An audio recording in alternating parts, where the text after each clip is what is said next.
ఏదో ఒక నేరంలో నిందితుడో దోషో అయినంత మాత్రాన నోటీసులు ఇవ్వకుండా, స్పందించడానికి తగినంత సమయం ఇవ్వకుండా, చట్టాలు నిబంధనలు పాటించకుండా నేరుగా బుల్డోజర్లతో పోయి వారి నివాసాలను నేలమట్టం చేయడం అన్యాయం, అంతకు మించి రాజ్యాంగ విరుద్ధం అని 4 నెలల క్రితమే సుప్రీంకోర్టు గట్టిగా చెప్పినా ఈ ఆదేశాలను బేఖాతరు చేసి మళ్లీ అదే దుర్నీతితో వ్యవహరిస్తున్న సదరు రాష్ట్రాలను, అధికారులను ఏం చేయాలి?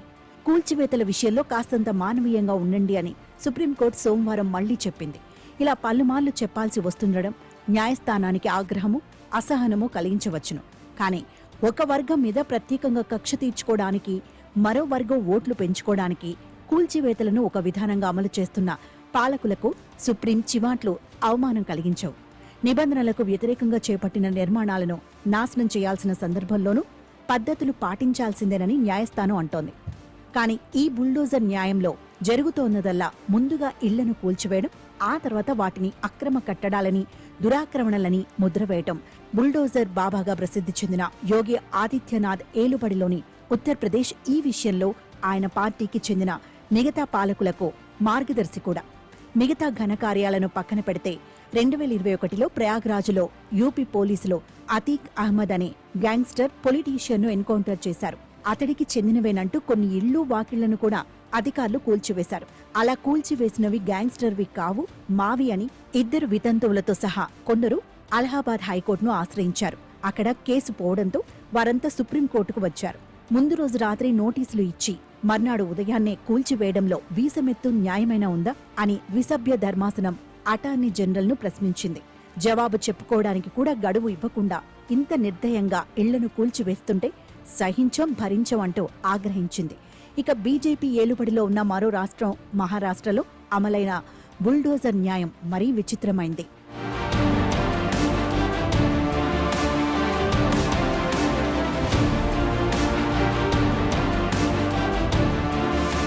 ఫిబ్రవరి 23న భారత్-పాకిస్తాన్ మ్యాచ్ సందర్భంలో ఒక ఇంట్లో నుంచి ఒక పిల్లవాడు పాకిస్తాన్ అనుకూల, ఇండియా వ్యతిరేక నినాదాలు చేశాడంటూ కొందరు స్థానికులు ఆరోపించడంతో ఆ ఇంట్లో వారిని పోలీసులు అరెస్ట్ చేశారు. కొద్ది గంటల్లోనే ఆ పిల్లవాడిని వదిలిపెట్టి తల్లిదండ్రులు ఇద్దరూ నిర్బంధంలో ఉండగానే వారి ఇంటిని, పాత ఇనుము చెత్త దుకాణాన్ని అధికారులు ఆగమేఘాల మీద కూల్చివేశారు. ఈ విధ్వంసం ముగిసిన మర్నాడే దంపతులిద్దరూ మెజిస్ట్రేట్ బెయిల్ మీద బయటకు వచ్చారు. ఈ పరిణామాలన్నింటినీ న్యాయస్థానానికి విన్నవించుకుంటూ గత ఏడాది నవంబర్ 13న సర్వోన్నత న్యాయస్థానం ఇచ్చిన తీర్పును ఈ చర్యలు ఉల్లంఘిస్తున్నాయని సదరు బాధితుడు న్యాయమూర్తులకు గుర్తు చేశాడు. తన ఆస్తిని పునరుద్ధరించి తగిన పరిహారం ఇప్పించవలసిందిగా ప్రార్థించాడు. ఒక పక్క ఈ కేసులో సుప్రీంకోర్టు నోటీసులు ఇస్తున్న క్షణాల్లోనే నాగ్పూర్లో ఒక ఇంటిని బుల్డోజర్ కూల్చేసింది.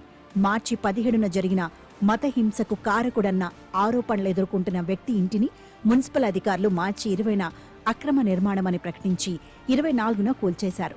నోటీసుల మీద నోటీసులు ఇవ్వాలి, కనీసం 15 రోజులు గడువు ఉండాలి అంటూ నవంబర్లో దేశవ్యాప్తంగా వర్తించే మార్గదర్శకాలను విడుదల చేసిన సుప్రీంకోర్టు వారంలోనే బుల్డోజర్ న్యాయాన్ని అమలు చేసిన కనీసం 2 కేసుల్లో అధికారులు, పాలకులను ఎలా శిక్షిస్తుందో చూడాలి. 142వ అధికరణ ద్వారా సంక్రమించిన విశేష అధికారాలను వినియోగించుకుంటూ గీసిన గీత దాటి దూకుడుగా వ్యవహరించే అధికారుల మీద ధిక్కరణ చర్యలు తీసుకుంటానని, బాధితులకు ఇవ్వాల్సిన నష్టపరిహారాన్ని వీరి నుంచి ముక్కుపిండి వసూలు చేస్తానని 95 పేజీల ఆ తీర్పులో న్యాయమూర్తులు బుల్డోజర్ ఘాతుకాలను నిలువరించేందుకు చేసిన ఆ ప్రయత్నం వృధా పోకూడదు.